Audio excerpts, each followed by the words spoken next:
Greetings, Wanderer. It is my pleasure to introduce you to a unique tour. One that won't take you to impressive landmarks or famous battle sites, but through a typical Athenian home. My name is Aspasia. Though I am not originally from Athens, I have climbed to the top of its social ladder using my wit and intellect.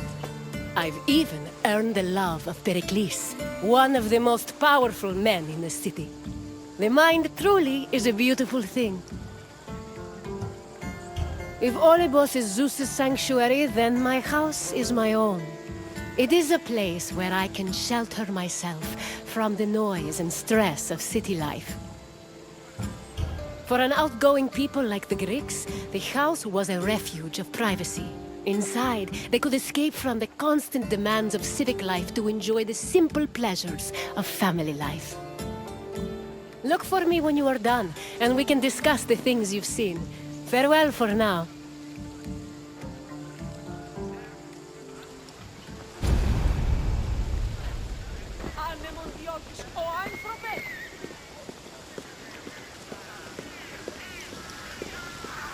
The house, or oikos, was a residence for Greek families and their slaves. Contrary to modern houses, which look outward, the Greek household was built to look inward on a courtyard. The courtyard was the house's central fixture. It was the building's main source of daylight, and also the location of religious altars dedicated to worship. The building itself was made up of familiar accommodations, including bedrooms, storage rooms, a kitchen, and a living room. Women were generally in charge of tending to the home, which in Greece was called oikonomia, a term that inspired the modern word economy.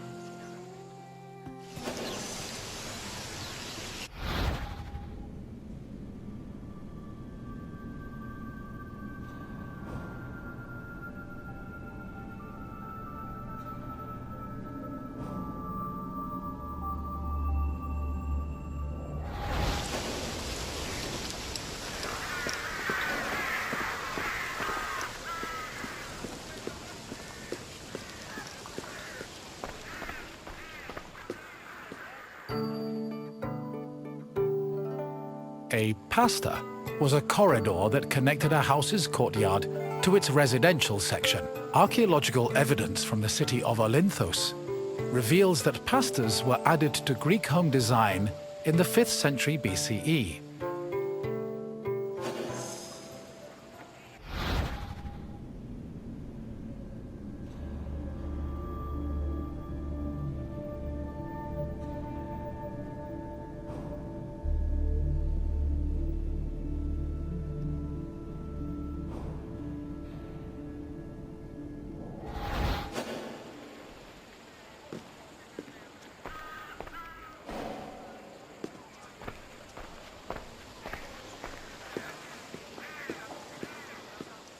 Greeks had no qualms about combining their work and their private lives, and many of them worked from home.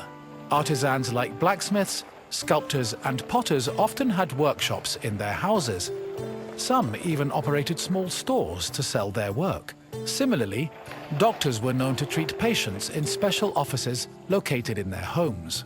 Women also worked in the house and were responsible for making textiles, as well as producing clothes and supervising weaving, which was carried out by slaves. If the household was wealthy enough, they could even produce a surplus of textiles to sell in times of financial difficulty.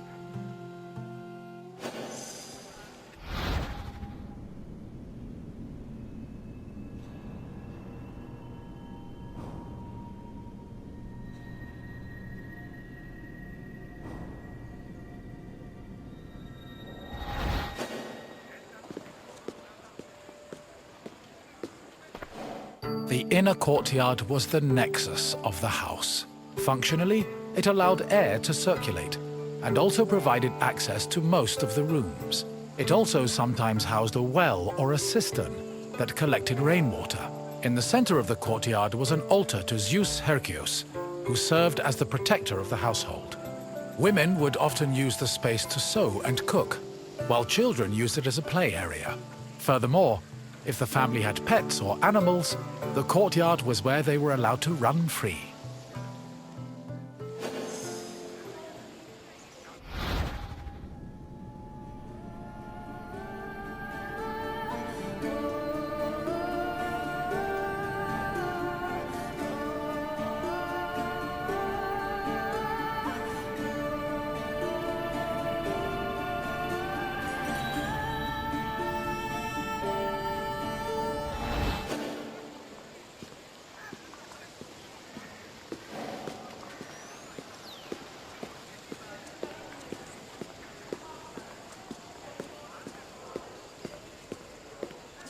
The bathroom was located in the back of the house. Much like today, it was used for cleaning and washing, although the Greeks used chamber pots instead of toilets. Most bathrooms had a luterion that could be filled with water for washing.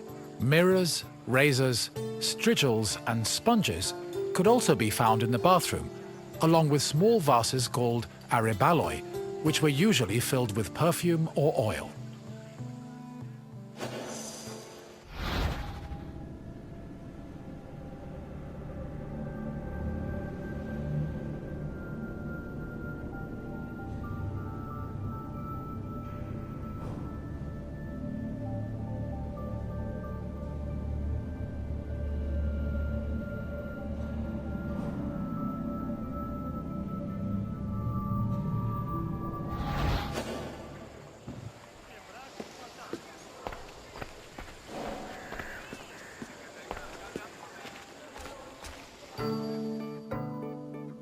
Greek homes had kitchens where the family's meals were prepared.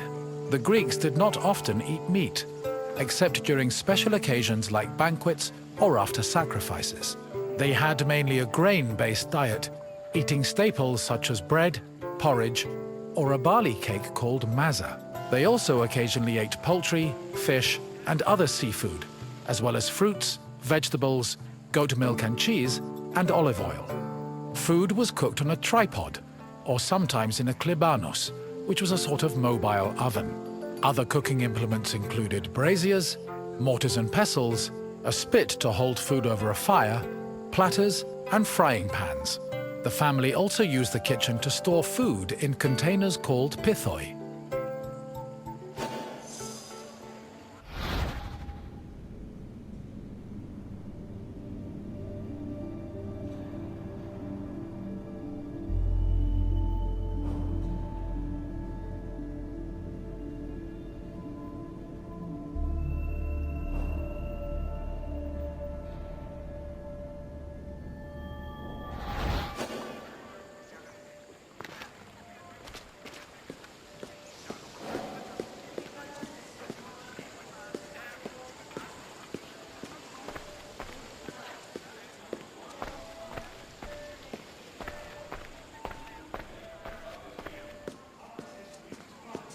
Symposia were major social institutions in Greece.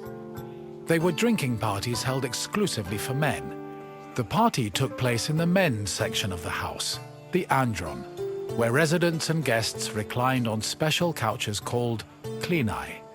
Food was served on low tables set in front of the couches, while wine was placed in a crater in the center of the room. During a symposium, men drank, sang, had philosophical discussions, and played games like kotobos. Musicians, dancers, and even courtesans were often welcomed to attend as well. However, wives and daughters were always excluded.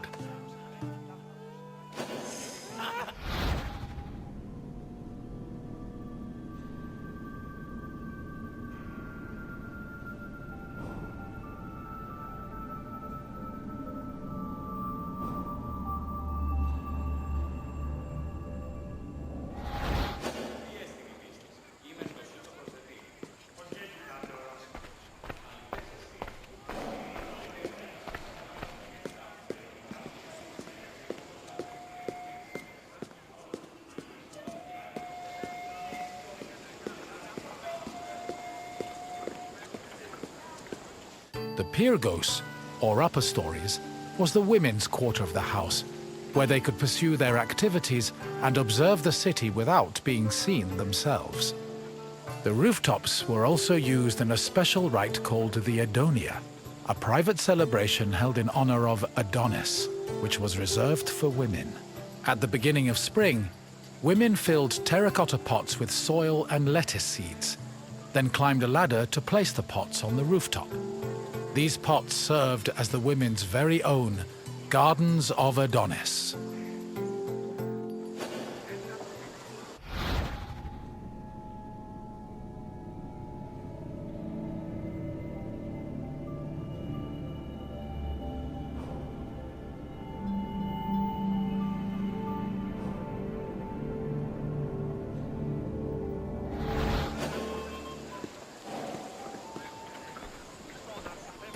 I hope you now have a better understanding of the routines and home life of the Greek people. What would you like to do next? Then let's start with a simple question. Which group of people celebrated the Adonia? The Adonia was not celebrated by pets, as adorable as that would be. Keep trying. Men did have exclusive parties, but they were called symposia. Try another answer. No, children preferred playing in the courtyard to planting seeds in pots. Try again. Correct. The Adonia was celebrated by women of all stations. Let's move on to the next question. Which of the following was known as the protector of the household? Athena Ergani was actually the god of arts and crafts. Try another answer. Apollo Patros was believed to be the father of the Ionian Greeks. Keep trying, though. Which of the following was known as the protector of the household? No, this particular Zeus was known as Zeus of the Oath. Try again. Yes, Zeus Herkios protected the household, and an altar to the god usually stood in the center of the house's courtyard. On to the final question. Which of the following was not located in the bathroom? The Luterion was a water basin that was located in the bathroom. Try a different answer. I'm afraid mirrors were quite common in bathrooms. Keep trying. Strigils were often found in Greek bathrooms, where they were most likely used to remove sweat before bathing. Try again. Correct! The Klivanos was a mobile oven usually found in the kitchen. It seems you really know your way around Greek homes. Well done, Wanderer. Farewell, Wanderer, and thank you for visiting my city.